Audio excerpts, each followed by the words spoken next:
Good evening, members. We are starting our presentation, and we are 4 in a group. Myself, Asimwe Catherine Olum, my colleague Christopher Epiret, Doch Annette, and Sharon Achen Brenda. We are starting with highlights from the case study, and this is one of them is global value chains, and then coronavirus or COVID-19 pandemic. Global value chains are those activities undertaken by firms in different countries that add value to a product. While coronavirus or COVID-19 is this pandemic that affected the businesses and firms across the globe. It affected demand and supply generally. Due to COVID-19, lessons have been learned. And one of the lessons that have been learned is supply chain resilience. Supply chain resilience, where the firms have learned to avoid relying on single country source or region. They make sure that during the lockdown, those who were relying in Asia, for example, China, were affected the most because of the lockdown in China. Then the next lesson is agility and flexibility, where firms have learned to become agile in operating their operations and then being flexible. For example, be flexible to ensure that you meet the demands on the market. Those that were in total lockdown and operations were not moving, they now resorted to producing the PPEs that were on demand at that time. I will call on my colleague to take up the next lesson. Thank you so much. Thank you, Kathy. Christopher Epplet, and to add on that was digitalization. Christopher Epplet, one of the lessons where we all know that this is of digital and electronic systems equipment to ease communication and transactions. And we saw the emergence of the cloud technology of the computer and Zoom, and the use of artificial intelligence and drones used in deliveries. And also to add on that was the creation of partnerships, which is coming together for a common goal. To add on that, which is coming together for carrying the supply of vaccines, facilities, and relief as well. So governments collaborate with manufacturers and distributors of items like vaccines, say AstraZeneca and Johnson & Johnson from Sweden and UK, respectively. That's all I had. My colleague can take over. Chris, in addition to what Chris has mentioned, this is Sharon. Another lesson was risk management and contingency planning, where we see that firms learned the need to identify potential risks and develop strategies to manage them effectively. Companies such as Coca-Cola, Pepsi, and other retailers started stockpiling critical components, diversifying their distribution networks to include multiple fulfillment centers in different regions, basically to reduce the risk of supply chain disruptions caused by the measures.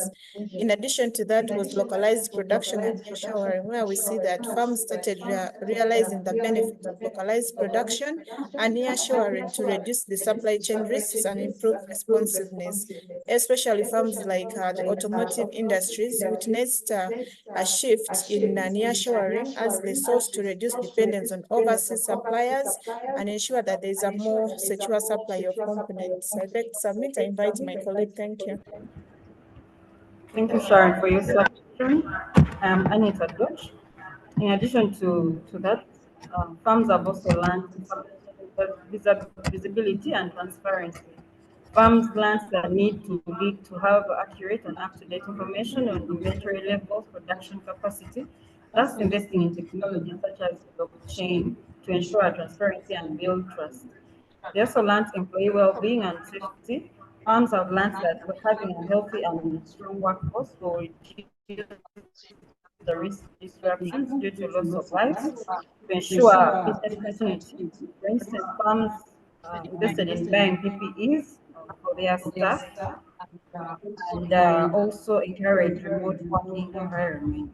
In conclusion, COVID-19 pandemic has taught firms engaging in global value chains the importance of supply chain resilience, agility, to mention but a few. These lessons will likely shape strategies of operation in the post-pandemic world, enabling them to better navigate future crises. Thank you, Annette. Having talked about the lessons learned, we shall straight away go to the strategies set to maneuver through the future pandemics. One of the strategies is strengthening business continuity plans. We talked about having different plans to cover the crisis. Now these strategies must be strengthened so that at least they move and make the business owners go through the future pandemics in a better way. We looked at also diversification and supply and of suppliers and markets. We looked at reliance on single sourcing as a risk during these pandemics, and now markets and farms have learned to diversify and go to different markets and different routes and different suppliers to ensure that when such a pandemic comes in the future, they are able to maneuver.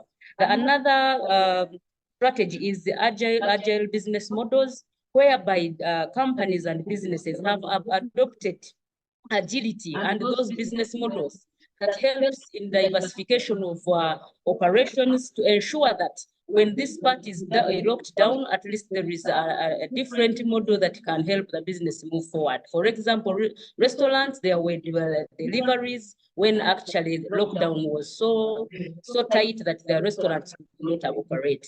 I thank you. I call on my colleague to give more strategies. Okay, Nat, thank you so much, Kathy. In addition to Kathy, there was also resilient inventory management, where we see that firms reevaluated their inventory management strategies, among which were adoption of just-in-time inventory practice, while others also shifted towards buffer stock and safety stock as a way of mitigating supply chain disruptions. In addition to that, there was collaborations and partnerships where we see that firms have started forming alliances with suppliers, customers, and even competitors to share resources, expertise, and knowledge.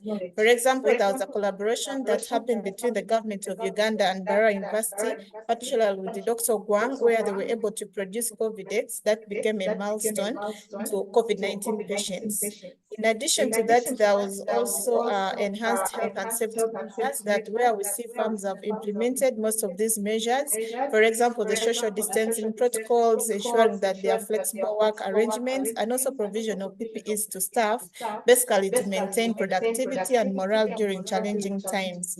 I beg to submit. I call my colleague that will take us through. Thank you. Okay, to add on that, we also noted risk management and contingency planning, which involves the identification and assessment of risks, transfer and treatment of risks. So companies devise measures or policies to ensure that they always identify and assess their risks.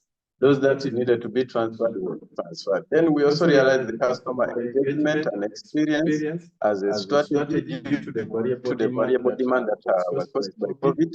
Entities realized that identifying more ways, especially the electronic systems of reaching out to customers, was very key, and developed strategies like last mile deliveries, e-commerce systems to meet the variable demand. Then we also realized sustainability was a key aspect, and this is how we look at the social and economic and environmental aspects and how we integrate it into our processes. The social, we looked at wages, employee well-being, that was caused due to COVID.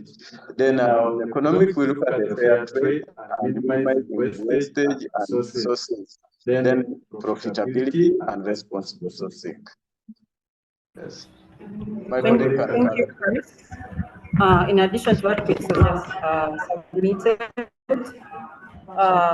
we also had a strategy of digital transformation and automation.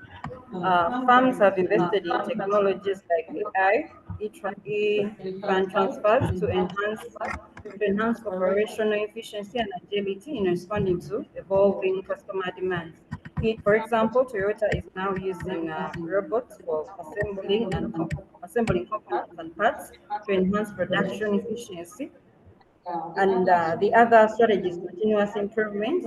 Firms have realized that fostering a culture of continuous learning and adaptability within the organization will help them to also be able to meet the demands of the client, of the customers during the pandemic. This was done through encouraging employees to upskill and reskill to meet evolving demands and leverage emerging opportunities. In conclusion, the lessons learned from the COVID pandemic underscore the need for adaptability and strategic planning within the GVC